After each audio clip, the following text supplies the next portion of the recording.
Parlons à présent de la maladie à coronavirus qui gagne du terrain en Guinée. Plus de 2000 cas confirmés à date.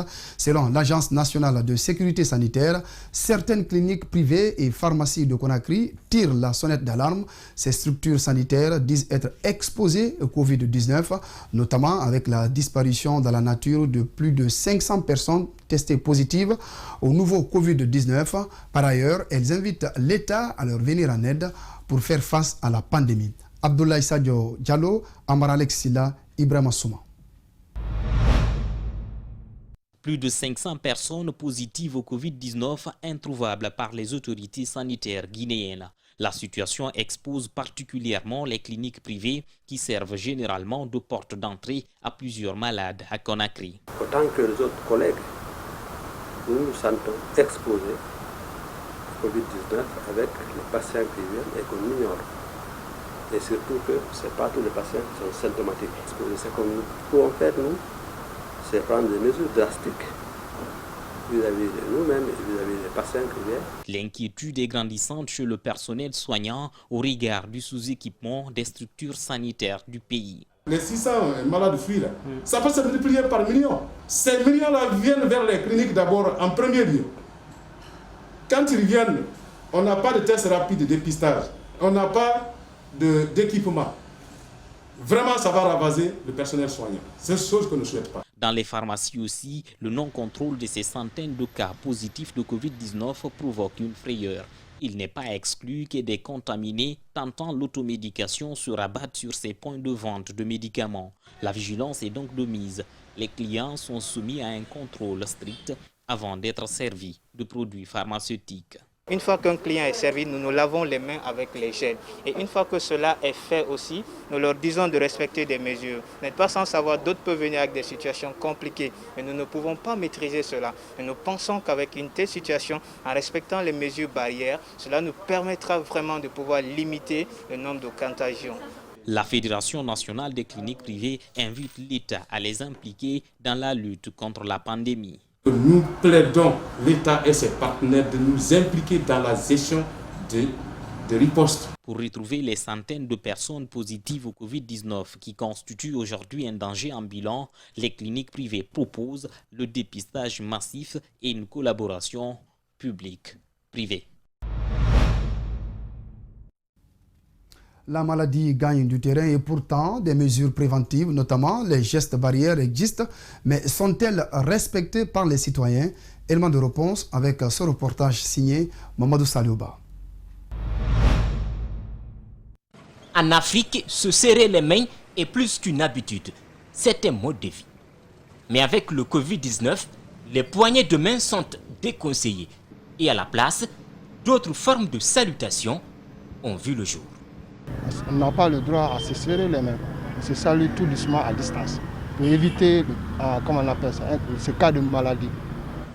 La peur de contracter le virus hante les esprits. Mais après le passage du virus, combien de temps vous faut-il pour serrer la main de votre parent, ami ou collaborateur? Pour moi, au maximum 3 mois. S'il n'y a pas de répercussions. Il faut au moins 1 mois ou 2 mois pour pouvoir au moins serrer la main après. Si on dit que la maladie a quitté, même 2 jours après la maladie, on peut se serrer les mains. 2 jours, 2 semaines ou 3 mois pour reprendre les poignées de main. Pour ce sociologue, même si le futur risque de nous prendre nos traditions, abandonner les poignées de main en Afrique ne va pas être facile. La distanciation sociale en Occident, elle est de mise. Ce sont des sociétés dans lesquelles l'individu a pris le dessus sur la collectivité et contrairement à nos sociétés, c'est le collectif qui prend le dessus sur l'individualité. Et donc, cette situation imposée par la pandémie ne va pas avoir long jour, c'est une question de temps et bientôt les communautés africaines, nous allons renouer avec nos anciennes valeurs. On ne change pas d'un seul coup un mode de vie. Seulement cet homme au masque rouge n'est pas si pressé. Avec tous ces morts dans le monde, avec tous ces décès, je crois que au moins 3 ans. 3 ans, les choses vont reprendre normalement. Tout. Voilà, ça serait une mise à jour, quoi. 3 ans pour accepter les poignées de main, même après le virus. Et vous, Combien de temps vous faut-il?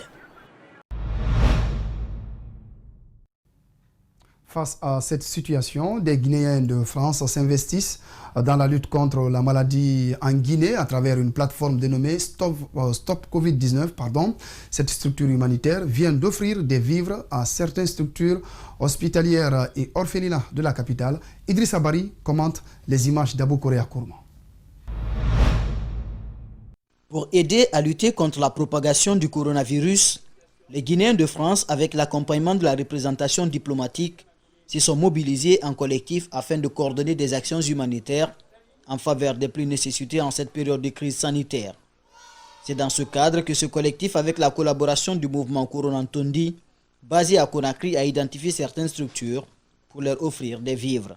On ne peut pas rester en tant que citoyen de ce pays, rester bras croisés sans autant faire quelque chose pour venir informer la population sur la réalité et la gravité de cette maladie, mais aussi sur les moyens de contamination rapide de cette maladie. Donc nous avons choisi la sensibilisation pour informer la population et éventuellement leur donner des consignes et les rappeler les règles pour éviter la contamination et éventuellement en appliquant les principes qui nous a été dictés par les médecins. Cette remise de dons est la seconde activité du collectif Solidarité des Guinéens après une campagne de sensibilisation dans plusieurs quartiers de la capitale. Les dons sont composés de sacs de riz, de sucre, d'huile et du javel. Les bénéficiaires ne manquent pas de mots à l'égard des donateurs. Ce que j'ai reçu aujourd'hui, ça me va droit au cœur. Je suis fière de vous, venant de nos fils, de nos frères, de nos sœurs qui sont à l'étranger. On sait maintenant que vraiment, tout le monde pense à nous. Dans les centres hospitaliers, des masques de protection et du javel ont été fournis au personnel soignant par les membres du collectif Solidarité des Guinéens de France. De quoi réjouir le directeur du CMC de Matam. Nous pouvons leur dire qu'ils ont visé juste et ils sont intervenus vraiment au moment opportun. Nous les remercions infiniment pour ce geste magnanime qu'ils viennent de faire et nous nous engageons à utiliser ça vraiment à bon escient, avec toute la rigueur qu'il faut. Les initiatives se multiplient donc pour éviter la propagation du coronavirus en Guinée. Le marché de la cocherie à Koya vient de bénéficier d'un don de kit de lavage des mains. L'œuvre est de Mbahani Massaré et il se réjouit donc de cette œuvre que nous vous proposons donc de suivre. Les images de Mohamed Bangoura sont commentées par Fadima Kandé. Merci Bangal Massaré. Merci Bangal Massaré. La Guinée, depuis quelques jours, a dépassé la barre des 2000 cas de personnes testées positives au Covid-19. La lutte contre la propagation de cette pandémie mondiale passe par le respect des mesures barrières, notamment le lavage régulier des mains à l'eau et au savon. C'est la raison qui a motivé Bangali Mansaré à offrir plusieurs kits de lavage des mains au marché de cocherie au kilomètre 43 dans Koya. C'est dans l'initiative déjà, comme vous le constatez sur le terrain, parce que ce n'est pas aujourd'hui qu'on a commencé. On a fait le don dans les différents quartiers et sous-préfectures de la Guinée. Donc c'est une manière pour nous aussi de lutter contre cette épidémie Covid-19. Il n'y a pas un bailleur de fonds derrière moi. Tout ce que je fais, c'est selon mes moyens. C'est mes moyens propres que je prends, j'ai investi. Depuis l'annonce du premier cas en Guinée, tous les marchés ont pris des dispositions afin d'installer des kits de lavage des mains à leur entrée. Mais par manque de moyens, l'administration de ce marché n'avait pas mis ce dispositif en place. Un appui qui réjouit donc le responsable de ce lieu de négoce. Vraiment, c'est avec un cœur plein de joie que nous accueillons ce matin M. Mansaré Bangali qui vient nous offrir des kits sanitaires quant à la protection contre le coronavirus. Quant à l'utilisation de ces kits, un bon exploit, de sorte que ça vienne aux endroits nécessiteux. Le donateur invite en outre les marchands et étalagistes de ce marché à respecter scrupuleusement les consignes sanitaires édictées par les autorités, notamment le port de la bavette, le lavage des mains et la distanciation sociale d'au moins 1 mètre.